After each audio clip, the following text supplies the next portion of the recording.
wiilkan waa youtuber Soomaaliyeed waxa uu ku nool yahay wadanka Mareykanka waxay si aad isugu dhow yihiin ama ay saaxiibo yihiin fanaanka caanka ah ee Sharma Boy image-kayga dhanay dadkan haleeyeen Somali Museum image-kayga dhana haleeysan waxa igu sameeysan bini aadan lagu sameeyay ma jirto balaakiin waa ka shalaayay doontiin waxa ku dhacday bahdilaad tii ugu weyneed oo xaflad gudihiisa Soomaalida iyadoo ay wada daawanayaan laga soo tuuray masraxa isla markaana banaanka loo bixiyay ano hadalka ba afka soo bixin samii xambaaray like this xoog dhulkay ugu dhifarabe mid security guard kale oo madow ah ala soo diray ninka qoortay way ceejinay I couldn't even breathe mar haddii Sharma Boy saaxiibkiisa uu ahaa ma waanay ahayn Sharma Boy in uu arrinka ka hadlo maadaama Soomaalida xafladda joogtay oo idin ay wada daawanayeen Sharmana uu ka tirsanaa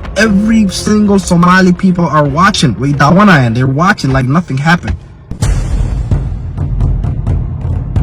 wiilkan waa youtuber Soomaaliyeed waxa uu ku nool yahay wadanka Mareykanka waxay si aad isugu dhow yihiin ama ay saaxiibo yihiin fanaanka caanka ah ee Sharma Boy dhamaan showyadii uu Sharma Boy ku dhigtay wadankaasi magaalooyinka kala duwan waxa uu ahaa goobjoog waxa uu duubi jiray xafladahaasi iyo showyadaasi waxa uu na soo gelin jiray bar YouTube oo uu leeyahay Sharma Boy markii loo eego dadka ku dhaqan wadankaasi qaasatan ragga oo wiilka aad ka isugu dhow yihiin isla markaana ay mar waliba wada socdaan laakiin waxa ku dhacday bahdilaad tii ugu weyneed oo xaflad gudihiisa Soomaalida iyadoo ay wada daawanayaan laga soo tuuray masraxa isla markaana banaanka loo bixiyay xaflad sanadle ah oo Somali Museum wadanka Mareykanka ay dhigato ayaa sanadkan waxa lagu cazimay fanaanka weyn ee Sharma Boy waxaana sida caadiga ahayd garabkiisii ahaa oo la socday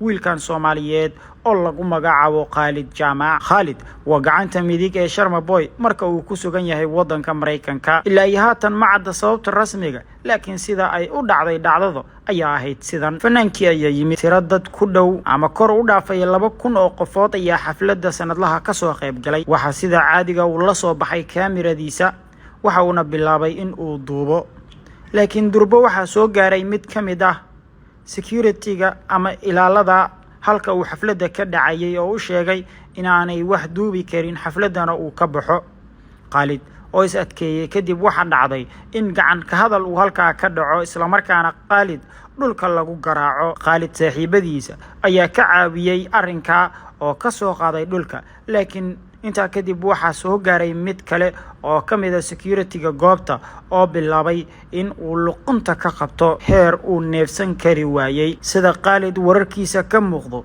Somali Museum waxay diidanayeen in uu duubto oo YouTube-kiisa uu soo dhigo waa macquul inay jiraan cilado kale iyo waliba in biyaha hoostiisa la iska arkay laakiin dhacdada ayaa wax ka sheekeen doono sida ay u dhacday isla Khalid oo bar uu TikTok ku leeyahay soo dhigay muuqaalkan arimaha ugu badan oo bulshooyinka Soomaaliyeed ay ka dhidhiyeen ayaa ah mar haddii Sharma Boy saaxiibkiisa uu ahaa ma waanay ahayn Sharma Boy in uu arrinka ka hadlo maadaama Soomaalida xafladda joogtay oo ay wada daawanayeen Sharmana uu ka tirsanaa Soomaalidaas isaga ayaa noo sharxi doona daawadayaal markana waa kan Khalid Jaamac waxa ilagu sameeyay wallahi oo billahi oo tallahi qof Soomaali oo lagu sameeyay ma jirto Somali Museum waxay igu sameeyeen qof Soomaali lagu sameeyay ma jirto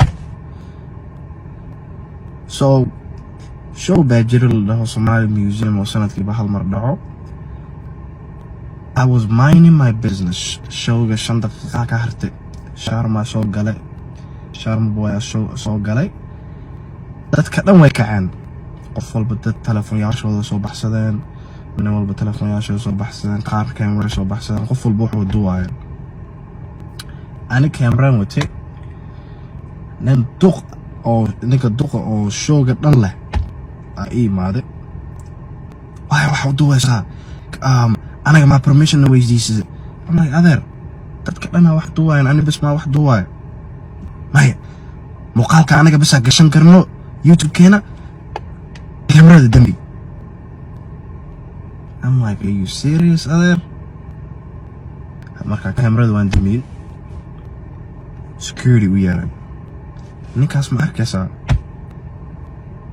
meesha ka fiji kick him out the place. I'm like, really? Are you serious? Security got emailed. Heard that, hey, let's go. Meesha ka bixina, let's go. I'm like, what do you mean? Meesha ka bixina, محاسبي. I didn't do anything. He said, no, you have to leave right now. Hadda bixi weysana xoogan kaa bixina meesha. I'm like, yo, waxba ma sameynay. What do you mean xooga kaa bixina? Anoo hadalka ba afka soo bixin. So me xambaaray like this xoog. Dhulkay ugu dhufan rabe. Luckily, saaxiibey, one of my friend gadaal joogeen markaan kor u istaajiyay. Saan dhulka madaxa ugu dhufsanin. So ninka like 10 seconds amal 14 seconds amal saa isku hirsanne markaas waa laga fujiyay. Somaho next thing mid security guard kale oo madow ah ala soo diray ninka qoortaydu way ceejinay. I couldn't even breathe. We ceejinay markaas one of my friend xoog iga fujiyay. While this is happening, waxaan Soomaalida dhan they watching. Camerada soo baxsanay. Nobody waxaan ka hayn 3 qof. Every single Somali people are watching. Way daawanayaan. They're watching like nothing happened. So haddana another security guard meel ka imaade. Way jiidayaan. Mar kuwa jiida, mar kuwa jiida, mar waa like sida xoogeeran intay meesha iga bixiyaan. So على كل حال intaasoo qofa meesha shooga joogeen 2,000 oo qofa joogeen.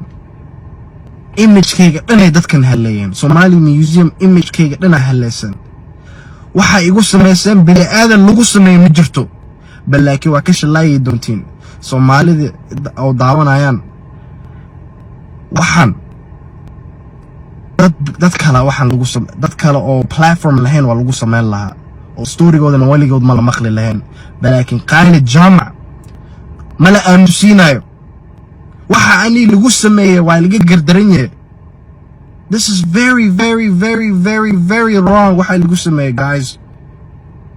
Ani wiil maxay oo Soomaali ah oo muuqaal fiican dadka u soo gudbiyo YouTube-ka anytime oo event magaalada Minnesota ka dhacayso waa dadka u soo duwa eventyaasha u soo duwa.